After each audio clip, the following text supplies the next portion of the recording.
नमस्कार छात्रों, स्वागत है आपका अपने YouTube चैनल अनपढ़ाई पे। दोस्तों, चैनल पर यदि आप नए हैं तो चैनल को सब्सक्राइब करना ना भूलें और वीडियो के अंत तक बने रहिए। बहुत ही ज़बरदस्त क्वेश्चन की सीरीज आई है स्टैटिक जीके के फटाफट सवाल। देर न करते हुए शुरू करते हैं। पहला प्रश्न आप लोगों के सामने है कि बताइए भारतीय सब्जी अनुसंधान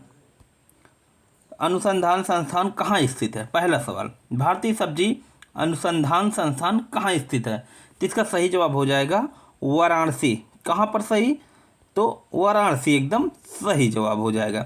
चलिए अगला क्वेश्चन है कि भारत में भूदान आंदोलन किसके द्वारा प्रारंभ किया गया।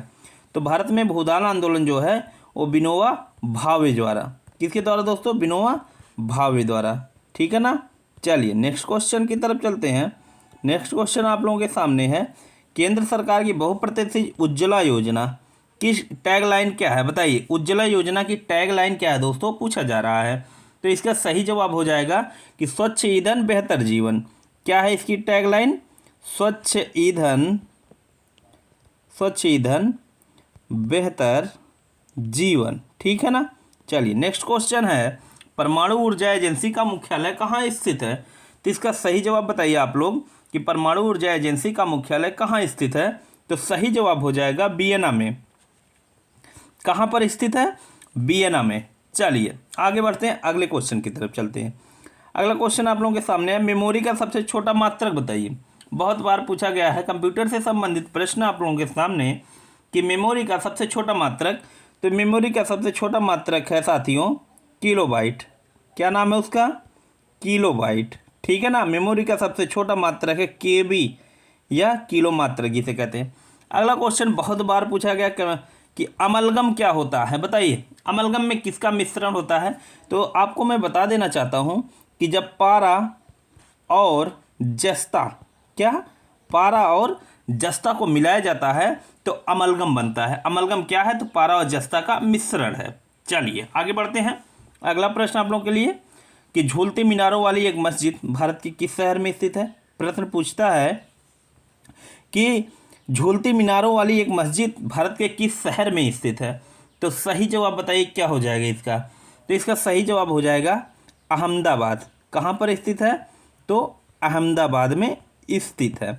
चलिए नेक्स्ट क्वेश्चन की तरफ चलते हैं। अगला क्वेश्चन आप लोगों के लिए आया कि राष्ट्रीय युवा दिवस कब मनाया जाता है। बहुत बार साथियों पूछा गया, बहुत बार पूछा गया कि राष्ट्रीय युवा दिवस कब मनाया जाता है। तो राष्ट्रीय युवा दिवस स्वामी विवेकानंद के जन्मदिन पर मनाया जाता है।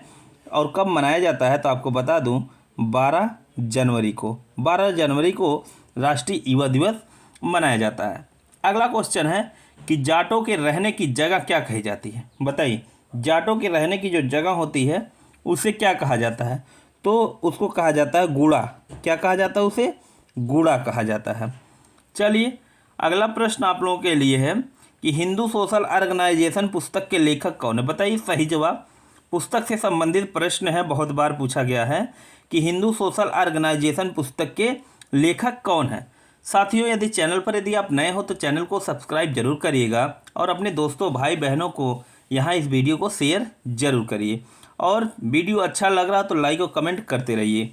अगला प्रश्न है, हिंदू सोशल ऑर्गेनाइजेशन पुस्तक के लेखक कौन है। सही जवाब बताइए क्या हो जाएगा। तो हिंदू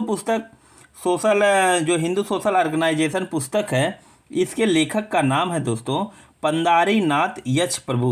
क्या नाम है उनका, पंडारी नाथ यच प्रभु। ठीक है ना। चलिए आगे बढ़ते हैं। अगला प्रश्न आप लोगों के लिए बहुत ही जबरदस्त प्रश्न है कि किस पंचवर्षीय योजना का मुख्य उद्देश्य गरीबी हटाओ था। प्रश्न पूछ लेता है कि गरीबी हटाओ किस पंचवर्षीय योजना के अंतर्गत रखा गया था। तो उसका सही जवाब हो जाएगा कि 5वीं पंचवर्षीय योजना जो थी उसका मुख्य उद्देश्य था गरीबी हटाओ। चलिए अगला प्रश्न आपसे पूछ दे कि भारत में हरित क्रांति के सूत्रधार कौन थे। सही जवाब बताइए कि भारत में हरित क्रांति के सूत्रधार कौन थे। सही जवाब बताइए कि उनका क्या नाम है। उनका नाम है दोस्तों एम.एस. स्वामीनाथन। क्या नाम उनका, एम.एस. स्वामीनाथन। ठीक है ना। एकदम सही जवाब क्या हो जाएगा, एम.एस. स्वामीनाथन। इससे एक और क्वेश्चन उठ के आता है कि बताइए विश्व में हरित क्रांति के जनक कौन है। इसका जवाब आप कमेंट बॉक्स में करके बताइए हमें कि विश्व में हरित क्रांति के जनक कौन है। चलिए नेक्स्ट क्वेश्चन है आप लोगों के लिए कि भारत में सबसे बड़ा एकल द्वीप सुदूर दक्षिण में कौन सा है। दक्षिण में जो एकल द्वीप सबसे बड़ा है उसका नाम बताइए दोस्तों, क्या हो जाएगा। सही जवाब बताइए। तो इसका सही जवाब हो जाएगा ग्रेट निकोबार द्वीप।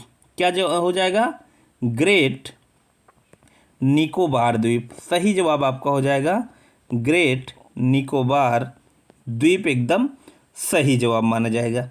चलिए अगला क्वेश्चन कि डोवर जल संधि किसको जोड़ती है। सही जवाब बताइए। बहुत बार पूछा गया है कि डोवर जो जल संधि है और किसको किसको जोड़ती है।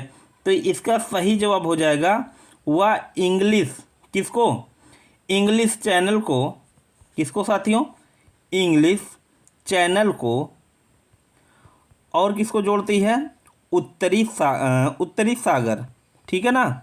इंग्लिश चैनल को किससे जोड़ती है, उत्तरी सागर से जोड़ती है। तो डोवर जल संधि से पूछा गया सवाल बहुत बार इंग्लिश चैनल और उत्तरी सागर को जोड़ती है।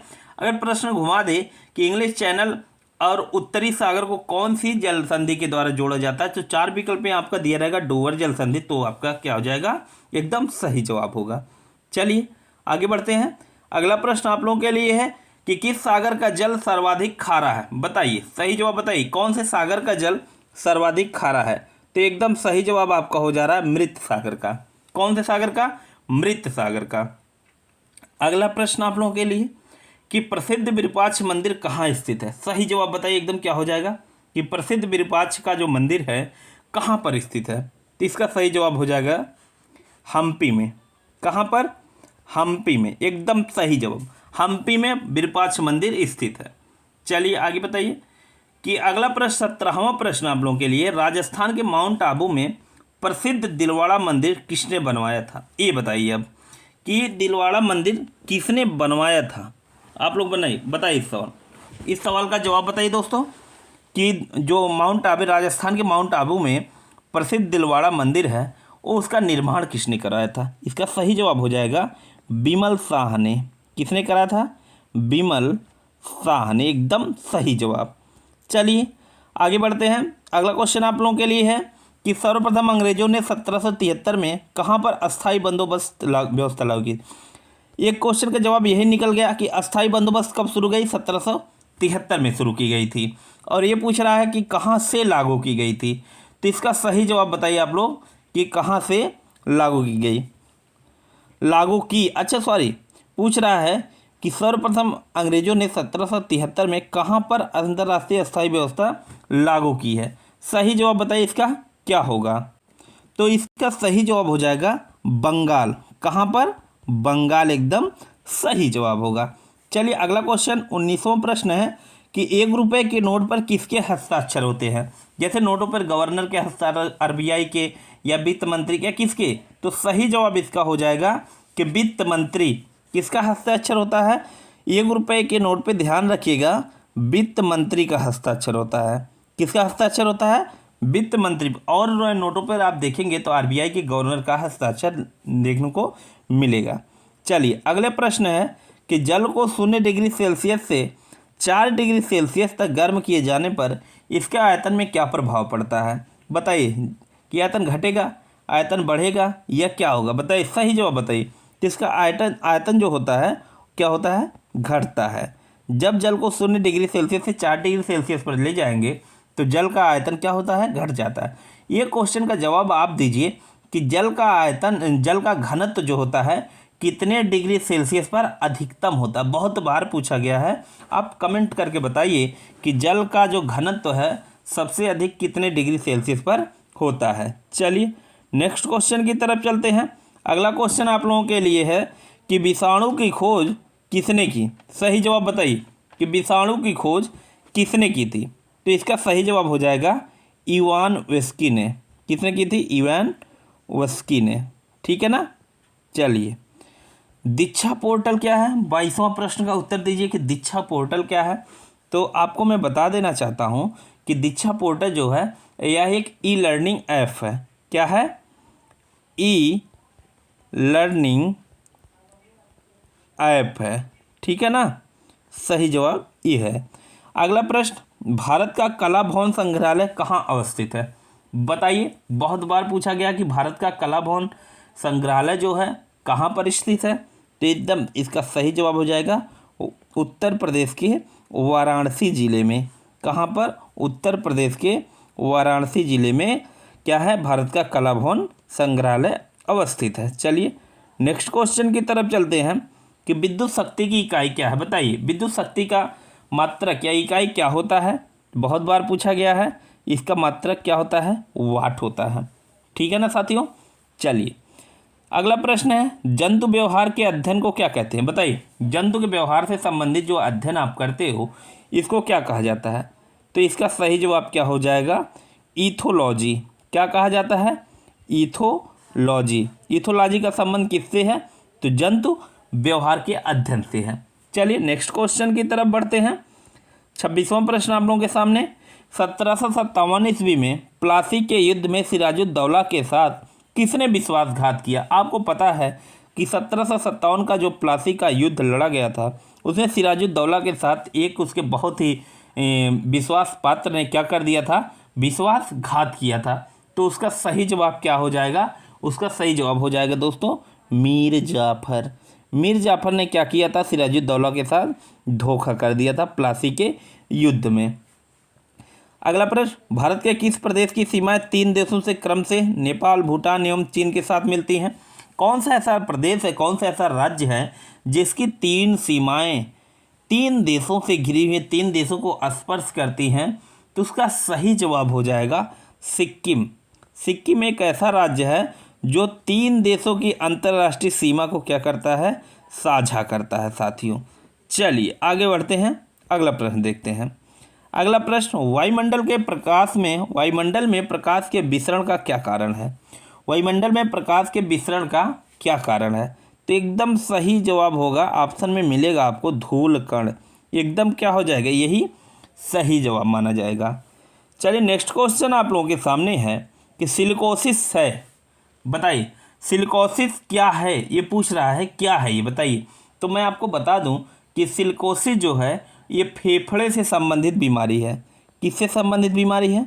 यह एक फेफड़े से संबंधित बीमारी है। इसका आप ध्यान रखिएगा, बहुत बार पूछा गया है कि सिलिकोसिस क्या है। तो सिलिकोसिस फेफड़े से संबंधित क्या है? एक बीमारी है। अगला क्वेश्चन और आज का अंतिम प्रश्न है कि राजीव गांधी नेशनल पार्क कहाँ स्थित है? तो राजीव गांधी नेशनल पार्क साथियों कहाँ पर स्थित है? कर्नाटक में स्थित है साथियों। कहाँ पर? कर्नाटक में। तो दोस्तों आज के वीडियो में इतना ही। वीडियो कैसा लगा कमेंट बॉक्स करके कमेंट में ज़रूर बताएं, और चैनल पर यदि आप नए हैं तो चैनल को सब्सक्राइब करिए और वीडियो को जहां हो सके क्या करिए? शेयर करते रहिए। मिलते हैं किसी और वीडियो के साथ। आज के लिए बस इतना ही। धन्यवाद दोस्तों। जय हिंद, जय भारत।